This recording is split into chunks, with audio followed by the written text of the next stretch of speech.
I know that there has been some concern about who should be tested. Currently, Louisiana has several testing kits from the CDC in our state lab, with which we can do several hundred tests as needed.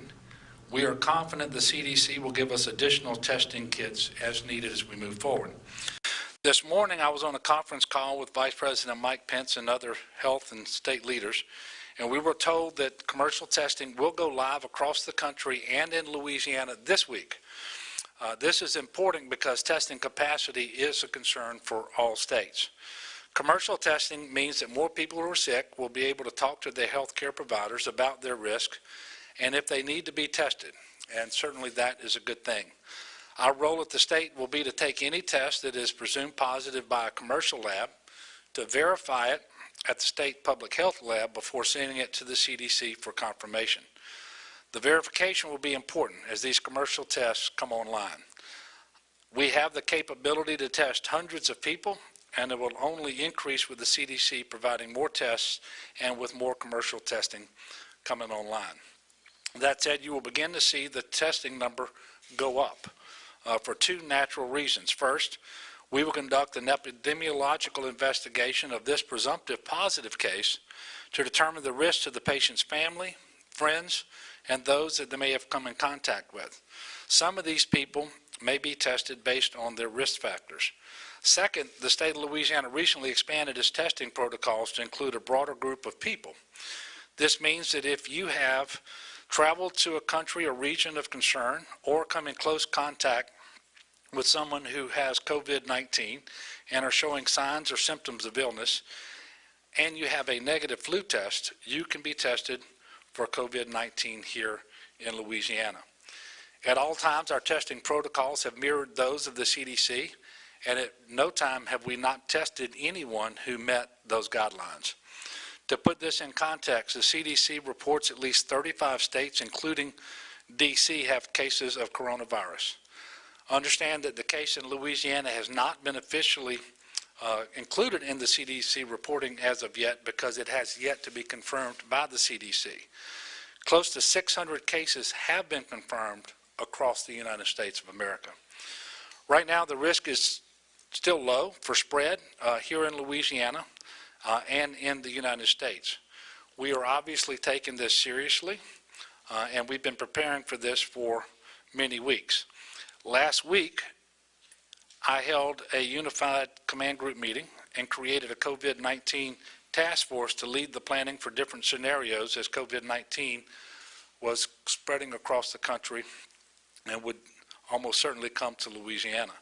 Our agencies are communicating with federal officials and with each other to ensure that we're doing everything we can to prevent the spread of illness. And certainly we need the people of Louisiana to be vigilant as well. The public is encouraged to wash your hands frequently and well, to make sure that you control your cough into your elbow, to disinfect frequently, use surfaces, and to avoid close contact with people who are ill. And if you are sick, please avoid going out in public, stay home from work or school. This will help us tremendously to prevent the spread of illness. The most important thing the people of Louisiana can do today is listen to the advice of public health officials. One thing that the Vice President and federal officials asked us to stress is that our senior citizens and those with chronic health conditions need to take extra precautions to protect themselves and be certain to avoid contact with people who are sick. And these precautions naturally extend to every person who lives in households with these individuals who are especially vulnerable, meaning in households with senior citizens and those who have these underlying health conditions. So I want to reiterate, we've been preparing this for several weeks. Now is the time to rely upon the best available information as it is made available to you, to take every precaution that has been suggested to you, and to take this seriously. So with that, I'm going to pause and take your questions, many of which I'm sure will be answered by the subject matter experts who are up here with me today. Yes, ma'am.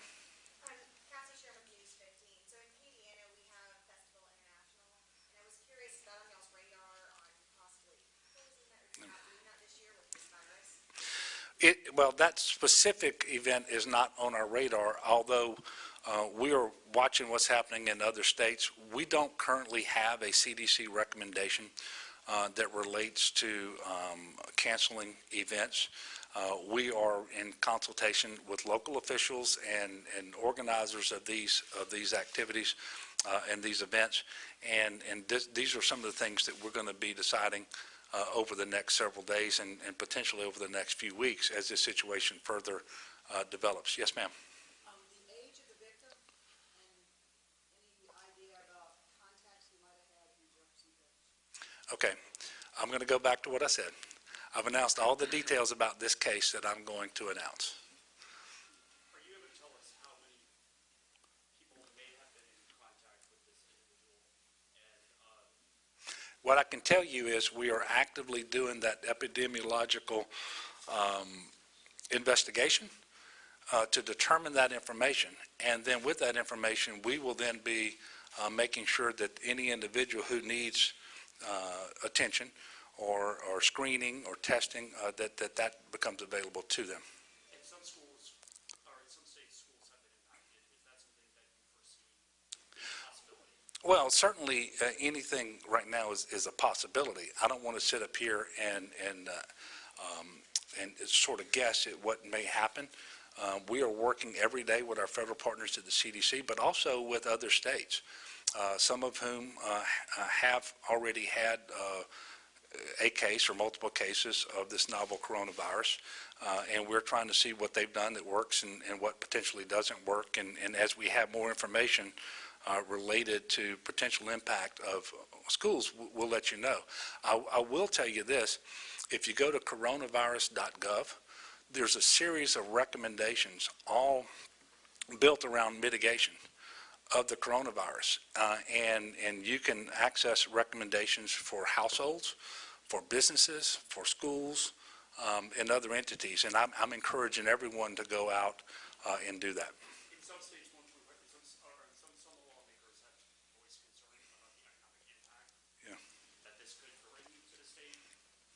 What are your thoughts on that? Well, obviously it's far too early to speak with any specificity on that. There will be an impact. It will be adverse. That much we know. We don't know right now exactly what that's going to look like. I will tell you it's more important than ever that we take the time to look at the modeling that is given to us by economists who are experts, and then make our decisions based upon their very best guidance for us. And that's really the process that we have in place through the Revenue Estimating Conference, and that's what's going to play out. It'll meet in, I'm not exactly sure when, but in a few weeks. We have some time before we have to have a revenue estimate to inform our budget process, because it'll be some time before that budget bill starts to move. And we're going to do everything we can to strike the right balance between getting that information as soon as possible, but also getting the most accurate information so that we can base our budget on it. Yes, sir. You said the state has tested 15 people as of today. Do you know how many have requested tests? I don't know how many have requested tests. I know we've tested everyone who met the testing protocol that mirrored the CDC recommendations, which is what we were doing in Louisiana. I'm not aware of a single instance where we have refused a test. Looking over at Dr. Bayou. That met guidelines. Yeah. Yes, sir. Yeah. Without compromising patient privacy, can you say whether he or she had traveled abroad recently or was traveling out of state? You know, this test result came positive, I think, at noon today. And the investigation is ongoing. And there's some things that I'm not going to share with you because of trying to protect the patient's privacy. Other things I'm not going to share because I would be guessing, and I'm just not going to do it. And so as we have more information that is appropriate to share, we will do that. Yes, sir. Yeah, I wanted, going back to what you said about the REC. So internally, are y'all thinking about making any changes to your budget proposal, either because of potential economic impacts from this or from what we're seeing in the oil markets? Yeah. Well, we're not, you know, the oil market turned over the weekend, right, and today. And so we're not further along than you probably think we are on that. But obviously, we will be talking to economists, including the economist who works at the Legislative Fiscal Office and the economist who works at the division. And those are the two opinions that inform the REC about the forecast that ultimately gets adopted. And then once we have a better picture, we will then have a series of recommendations that we will work with the legislature, and I suspect this will be a topic of frequent conversation between myself and the Speaker and the President over the coming weeks. It is just too soon right now to really speculate as to what this impact is going to be. I mean, we know it's not going to be positive, but we don't know exactly what it's going to look like, and so I just don't want to engage in that kind of speculation right now. But it is a good thing that we have the REC process that we have, because we rely on economists to tell us what we can expect, and then we budget based upon those expectations. Yes, ma'am. When you say it's here, immediately people start to think, okay, it's here, panic. How do you stop the panic from people in Jefferson Parish who are thinking now, oh my gosh, somehow community may have had it? Yeah. Well, first of all, it would be my hope that we try not to even use the word, but it's counterproductive. It doesn't help. What people need to do is take stock of the situation, take it seriously, but understand that these precautions are very, very effective at limiting the spread of this virus. And they're the same precautions that ought to be second nature to everybody anyway, because they help us with respect to the flu, which in any given year, 2 years ago, it was 61,000 people who died of the flu. This year, 48,000 or something like that who died from the flu. And that is not to minimize what the situation here is with coronavirus, but just to let people know that we don't panic every time there's a flu outbreak. We take it seriously. When there is a vaccination, you should get it. And until that happens, you wash your hands. You avoid contact with certain people unnecessarily, the handshakes and so forth. Cough into your elbow and don't go to work when you're sick. That's what we need to be doing. And individuals, and once we do this investigation, because I know your question was specifically about this individual from Jefferson Parish, once we do this investigation, we're gonna know who we need to go talk to, and then they're going to have every opportunity to be evaluated and so forth. So it is just, you mentioned the word panic. That is never the right thing to do, and that's certainly in the case right now. I know. Yes, ma'am. Governor, in terms of the conversation with the Vice President, did he give any sort of broad outlines of travel and what he thought was sort of the best guidance and what was most appropriate for people, whether that's avoid cruise ships or try to avoid plane flights? Yeah. Well, To that level of specificity? not from the Vice President himself. He did have people available on the call, Dr. Tony Fauci, for example, who specifically talked about travel. And in consultation with our public health experts here in Louisiana, I will echo what we were told, which is no different than what they started saying over the weekend. Older people and those individuals with these chronic health conditions, with compromised health, they should only take a flight if absolutely necessary and should not under any circumstances go on a cruise right now. And so that's what's coming from Dr. Fauci, and that's what's coming from Washington, and that's what we're going to echo here. As it relates to travel more broadly, the Centers for Disease Control, working with the Secretary of State, the Department of State, they're continuously upgrading which countries are Tier 1, Tier 2, Tier 3 countries. And then as that list changes, then obviously where people should and shouldn't travel will change, and then what the protocols related to testing individuals who may come to our country from those countries will also change. But I would encourage everybody to pay attention to what the Department of State and the CDC is saying about these countries, because I don't know that anybody, first of all, you don't want to go and unnecessarily expose yourself to this virus. Secondly, if you don't have the virus, you don't want to come back and spend 14 days in isolation. Did it come from the VA medical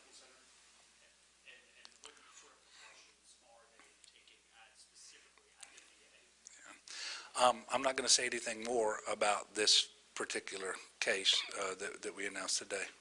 Yes, sir. I understand a couple of nursing homes on their own have told patients they need to stay inside and restricted access from visitors. Yeah. Is this a directive from the state, and if not, is it an appropriate directive? Well, you know, it's a directive that the nursing homes are taking on their own at this point, but it's based upon information that they are getting probably from the State Nursing Home Association and from the National Association.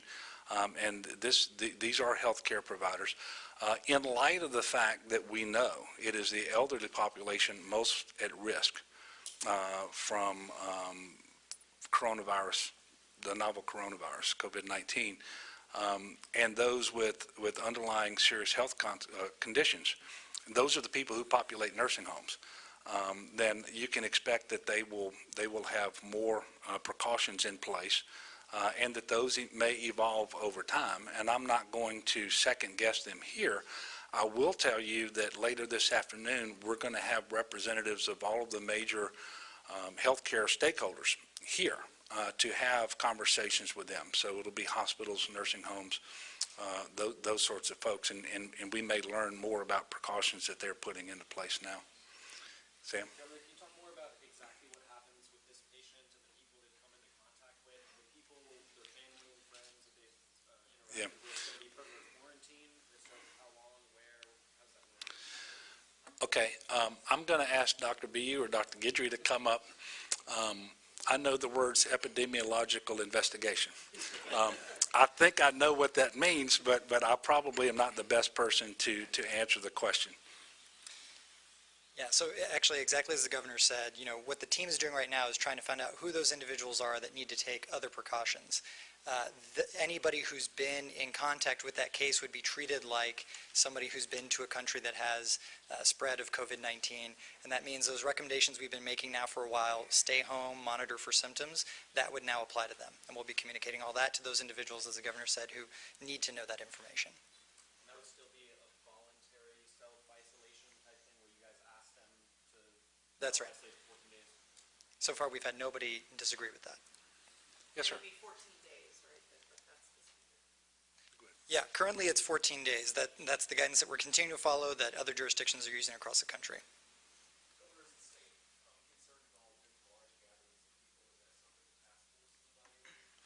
It is something that the task force is evaluating. The task force meets tomorrow, and following that meeting, I will have the benefit of a new series of recommendations that will come forth. And they will be looking at things like travel, for example, by state employees. They're going to be looking at things like events and so forth. And even if it's not advisable now to curtail some of those activities, we probably ought to go ahead and determine what factors we're going to look at in order to know when it does become advisable, so that we're making the best decision that we can make on a timely basis and getting out in front of all these things. But those are things that I expect to hear from the task force tomorrow, among other things. Yes, sir. How many people in Louisiana have been asked to self-isolate after traveling to a level 3 country or another place affected by it? Yeah, I'm going to ask Alex. So I don't have that number off the top of my head, but we can certainly get that for you. I know that as of about a week ago, it was about 3 dozen or so individuals. And then you have some groups that have traveled, whether they're church groups or school groups, and they've decided to do some things on their own, but that aren't necessarily being recommended by us. And so we don't have one single answer to give you on that particular question. Look. How many test kits or tests in general do you have currently on right now?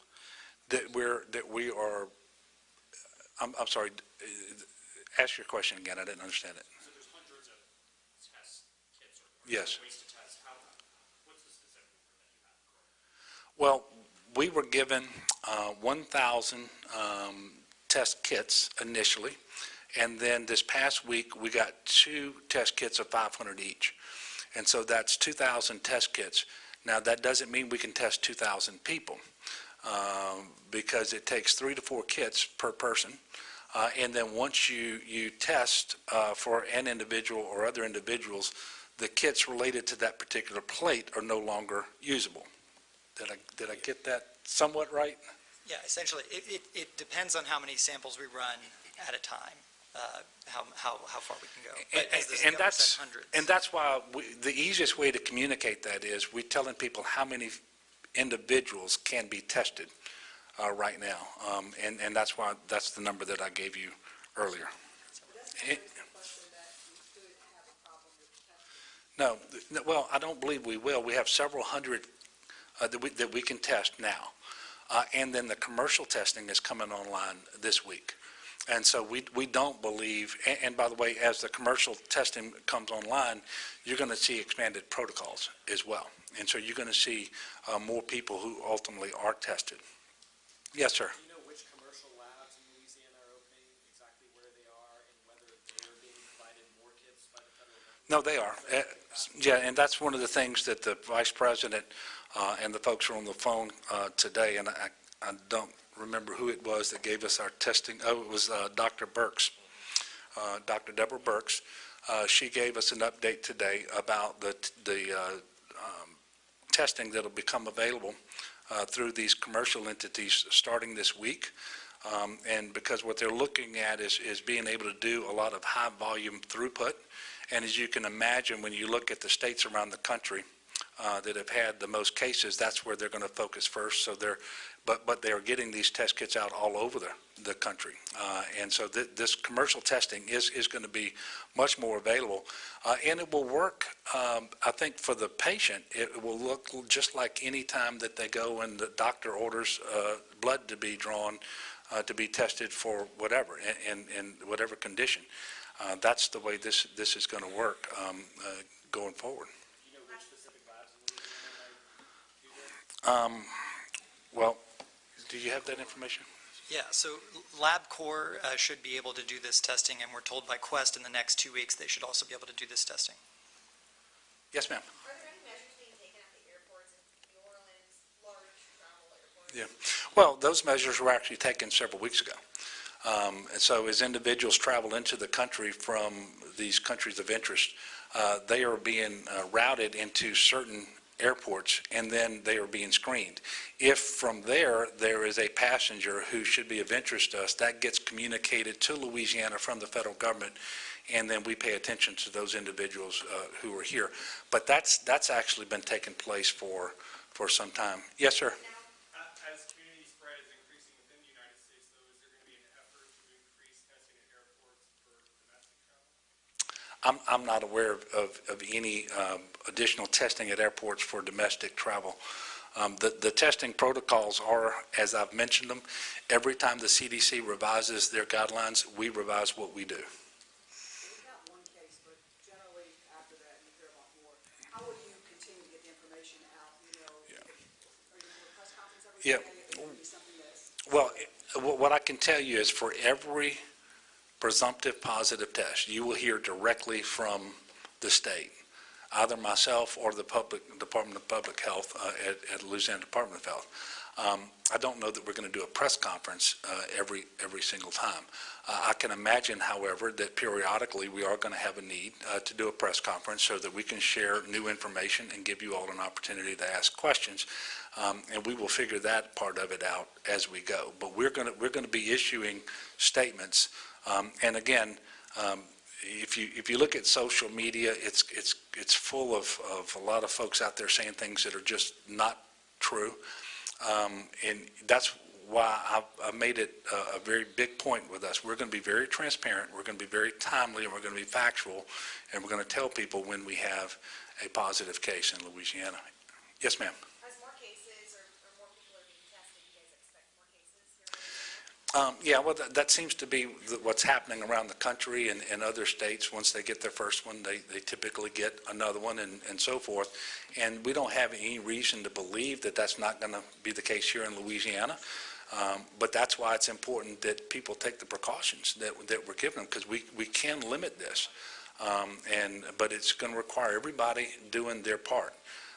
And so, yeah, it looks as though this is going to continue to get worse for some period of time before it gets better. But how much worse is really dependent upon how many people do the things we're asking them to do. And for those people in the media, that's where you can be especially helpful. Spend as much time talking about the precautions as you do about other things related to the story.